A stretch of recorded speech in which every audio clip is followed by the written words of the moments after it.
சஞ்சலத்தை ஊற்றுகிறேன் உந்தன் பாதத்தில்.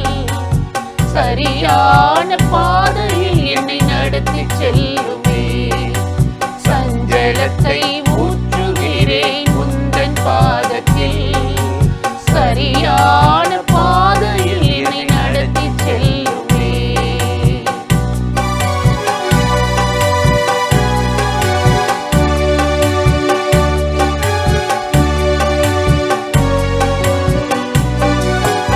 என்ன செய்வது, எப்படி செய்வது தெரியாமல் கலங்குகிறேன் நாளுமே.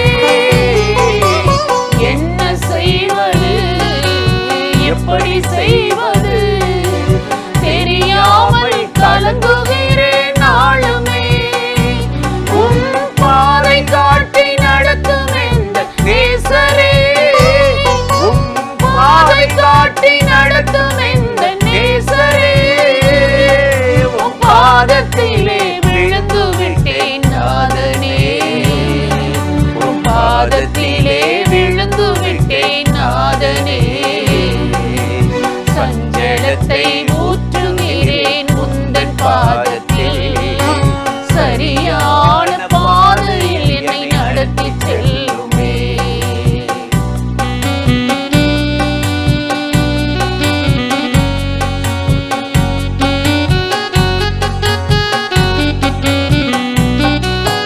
ஜெபிக்க முடியல, உம்மை துதிக்க முடியல.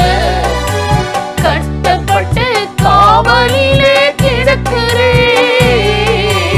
ஜெபிக்க முடியல, உம்மை துதிக்க முடியல.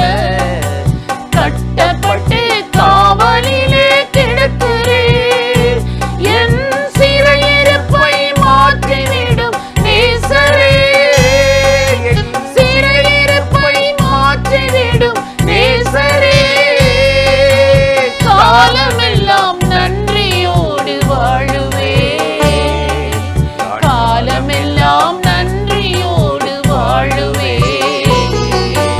சஞ்சலத்தை ஊற்றுகிறேன் உந்தன் பாதத்தில். சரியான பாதையில் என்னை நடத்தி செல்லுமே.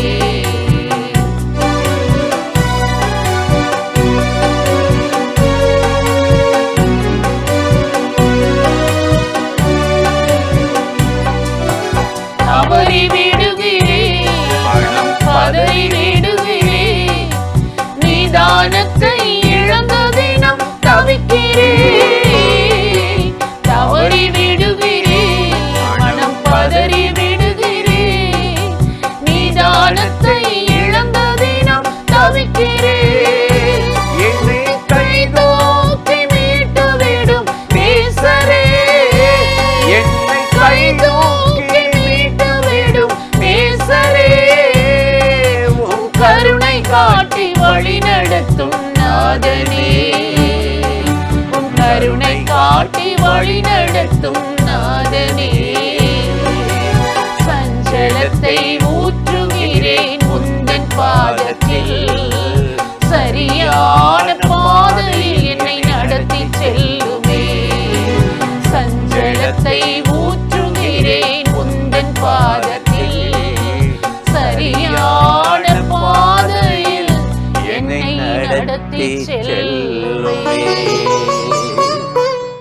பிரியமானவர்களே, ஆண்டவராகிய இயேசுவின் நாமத்தினாலே இந்த காலை நேரத்தில் இயேசுவை தினம் பார்ப்போம் என்ற இந்த நிகழ்ச்சியின் மூலமாக உங்களை சந்திப்பதில் மிகுந்த மகிழ்ச்சி அடைகிறேன். கர்த்தர் நல்லவர், கிருபையும் இரக்கமும் நிறைந்தவர். இந்த நாளிலும் கட்டாயம் உங்களை ஆசீர்வதித்து நடத்துவார். ஆதியாகமம் 30:24 ராகேல் ஆண்டவருக்கு ஒரு பெயர் வைக்கிறார். துதித்து ஜெபம் பண்ணி ஆண்டவருக்கு ஒரு நாமத்தை சொல்கிறார். இன்னும் தருவார் என்று சொல்லி அந்த குழந்தைக்கு யோசேப்பு என்று பெயர் வைத்தாளாம்.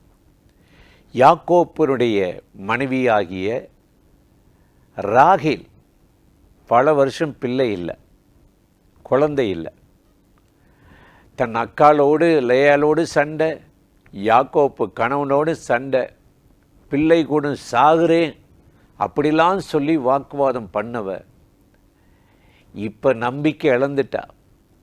இனி கிடைக்குமா கிடைக்காதா, எனக்கு இந்த நிந்தை தானா, குழந்தை பாக்கியம் இல்லையான்னு இருந்த அவளுக்கு தேவன் இறங்கினார். ராகேல் அந்த பிறந்த பிள்ளைக்கு ஒரு பேர் வைக்கிறார், இன்னும் தருவார் என்று சொல்லி யோசேப்புன்னு பேர் வச்சார். யோசேப் என்ற பேருக்கு 2 அர்த்தம் இருக்கு. இன்னும் தருவார், இத்தோட நிறுத்திட மாட்டார். இன்னொன்று பழுகவும் பெருகவும் பண்ணுவார். இந்த 2 அர்த்தம் இருக்கு. இப்போ இந்த ராகேல் சொல்லுகிறார், இதோடு நின்று விடாது, இன்னும் ஆண்டவர் எனக்கு ஏராளமாயிற்று தருவார் என்று சொல்லி யோசேப்பின் பேர் வச்சாரா. எனக்கு அருமையான சகோதர சகோதரிகளே, நம்ம வாழ்க்கையில் கூட அவ்வளோதான், வர வேண்டிய நன்மையெல்லாம் வந்துருச்சு, பணம்லாம் வந்துருச்சு, சொத்தெல்லாம் பங்கு போட்டு வாங்கியாச்சு, இனி என்னங்க இருக்குது, இனிமேல் நமக்கு வரக்கூடியது என்ன இருக்குது? நீங்கள் நினைக்கலாம். ஒன்றை தெரிந்து கொள்ளுங்க, உங்கள் சுய திறமையினால் இவ்வளவுதான் நீங்கள் நினச்சிருக்கலாம். ஆனால் ஆண்டவரிடத்தில் 1000 வழி இருக்கு. இன்னும் தருவார், இன்னும் தருவார். அதே போல் ஆண்டவர் அந்த ராகேலை நினைத்தருளினார். இன்னொரு குழந்தையை கொடுத்தார், நிந்தையை நீக்கினார், ஆசிர்வதிக்கப்பட்டார்கள்.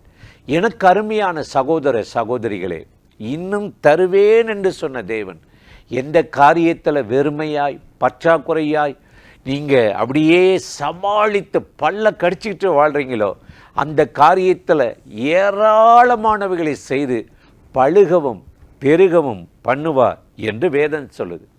அதே போல் யோசேப்பு வளர்ந்து பெரிய ஆள் ஆயிட்டான். நமக்கு தெரியும், சொந்த சகோதரர்களே பகைச்சிட்டாங்க, வித்துட்டாங்க, நாடு கடத்திட்டாங்க. அவனை கொண்டு போய் அவனுடைய உடைய தகப்பன்ட்ட காட்டி கொடிய மிருகம் அடிச்சிருச்சு. அவன் உயிரோடு இல்லைன்னு சொல்லிட்டாங்க. முடிஞ்சிருச்சு, மறிச்சிட்டான், அவ்வளோதான், நீ பூமியில் இல்லை அப்படின்னு நினைக்கும்போது ஆதியாகமம் 45:26 ஒரு செய்தி வருது. அவன் சாகலை, இன்னும் உயிரோடு இருக்கிறான், எகிப்துக்கு அதிபதியாக இருக்கிறான். ஒரு செய்தி வருது. நாங்கள் கோதுமை வாங்க போயிருந்தோம், யோசேப்பை பார்த்தோம், எகிப்துக்கு அதிபதியாக இருக்கிறான். என்னப்பா நீங்கள் தானே வித்துட்டீங்க, நீங்கள் தானே கொடிய மிருகம் அடிச்சிச்சுன்னு சொன்னீங்க. ஆமாம், இப்போ உயிரோடு இருக்கிறார். பார்த்தீங்களா, இன்னும் உயிரோடு இருக்கிற ஆண்டவர், வாழ்கிற ஆண்டவர் இந்த நாளில் உங்களுக்கு ஏதாவது ஒரு நன்மையை செய்வார், அற்புதங்களை செய்வார். அதனால தான் சங்கீதக்காரன் கர்த்தரை துதிக்கிறான். எத்தனை கலக்கம், பாடு, போராட்டம், பிரச்சனை வந்தாலும் தாவீதுக்கு, என் ஆத்துமாவே ஏன் கலங்குகிறாய், ஏன் தேங்குகிறாய், தேவன் மேலே நம்பிக்கை வை, உன் முகம் மலரச் செய்கிறவர், இன்னும் அவரை துதிப்பேன், நான் ஒடுங்குவதில்லை, கலங்குவதில்லை, இன்னும் அதிகமாக துதிப்பேன்னாரு.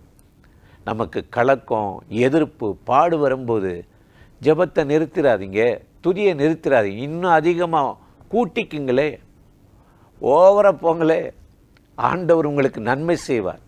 இதைத்தான் பவுலுடைய வாழ்க்கையில் பார்க்கிறோம். என்ன பண்ணுறார் தெரியுமா? 2 கொரிந்தியர் 1:10 சொல்கிறாரு, இத்தகைய மரணத்திலிருந்து எங்களை தப்புவித்தவர் இன்னும் தப்புவிப்பார். ஏதோ 1-2 கேஸில் மட்டும் ஒரு ஆசீர்வாதம் கொடுத்துட்டு அப்புறம் நீ பார்த்துக்கப்பான்னு ஒதுங்கி கொள்ளுகிற தேவன் அல்ல, இன்னும் உங்களுக்கு அற்புதம் செய்வார், இன்னும் வழியை திறப்பார், இன்னும் பெல்லத்தின் மேல் பலன் கொடுத்து இந்த நாளில் உங்களை ஆசீர்வதித்து அற்புதமாய் நடத்துவார். இன்றைக்கு இந்த நிகழ்ச்சியில் இணைந்து இந்த வார்த்தைகளை கேட்கிற என் அன்பு சகோதர சகோதரிகளே, கர்த்தர் இந்த நாளில் உங்களை ஆசீர்வதித்து அற்புதமாய் நடத்துவார். அந்த தேவாதி தேவனை நோக்கி நாம் இப்பொழுது ஜெபிப்போமா? அன்பும் இரக்கமும் கிருபையும் நிறைந்த நல்ல ஆண்டவரே, இந்த ஆசீர்வதிக்கப்பட்ட நாளுக்காக, நேரத்துக்காக, கிருபைக்காக உமக்கு நன்றி. இன்னும் தருவார் என்று சொல்லி ராகேல் ஆண்டவரை துதித்தது போல உம்முடைய பிள்ளைகளுடைய வாழ்க்கையிலே ஏராளமானவைகள் பழுகவும் பெருகவும், இன்னும் பெற்றுக்கொள்ளாததை பெற்றுக்கொள்ளவும், இன்றைக்கு வானத்தின் பலகணிகளை திறந்து இடம் கொள்ளாமல் போக மட்டும் ஆசீர்வதியும். உங்கள் நன்மையும் கிருபையும் தொடரட்டும். இயேசுவின் நாமத்தில் வேண்டுகிறோம் பிதாவே. ஆமேன், ஆமேன், ஆமேன்.